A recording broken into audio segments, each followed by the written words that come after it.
Ketyapti? Namanganda tushgan milliy sertifikat savoli, demak juda ajoyib savol ekan. Qarang ishlaymiz. Demak, sertifikat savoli. X 400 qo'shilgan kx kub qo'shilgan x kvadrat qo'shilgan 4kx qo'shilgan 16 teng 0. A holatda k teng 1 haqiqiy ildizlari nechta? B holatda tenglama yagona ildizga ega k ning nechta qiymatda degan savol ekan.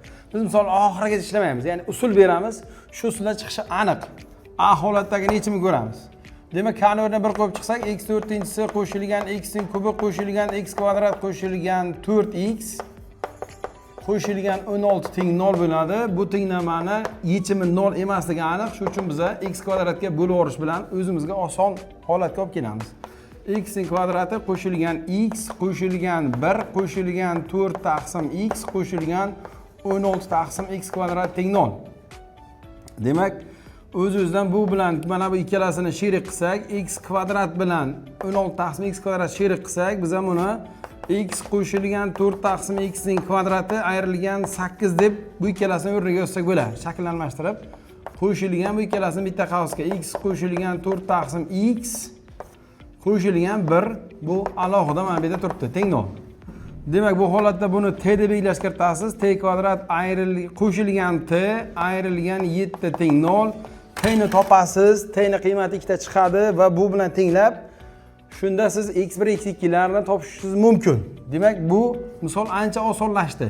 Bu yerni o'zingiz bajarib qo'yasiz. B holatga o'tamiz. B holatda tenglama yagona ildizga ega k ni qiymati top deyapti. Yaxshi.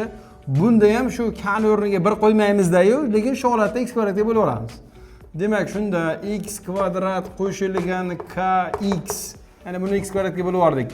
Qo'shilgan 1 qo'shilgan 4 k taqsim x bo'lyapti. Qo'shilgan 16 taqsim x kvadrat teng 0 bo'lyapti. Ana endi buni sherik qilsak, bu bilan oxirgisini sherik qilsak, shunda x qo'shilgan 4 taqsim x ning kvadrati ayrilgan 8 ga o'zgartirib qo'yamiz buni. Mana bu o'rtadagi bilan buni sherik qilganimizda ikkalasidan k ni chiqarsak, x qo'shilgan 4 taqsim x qo'shilgan 1 teng 0 bo'lyapti.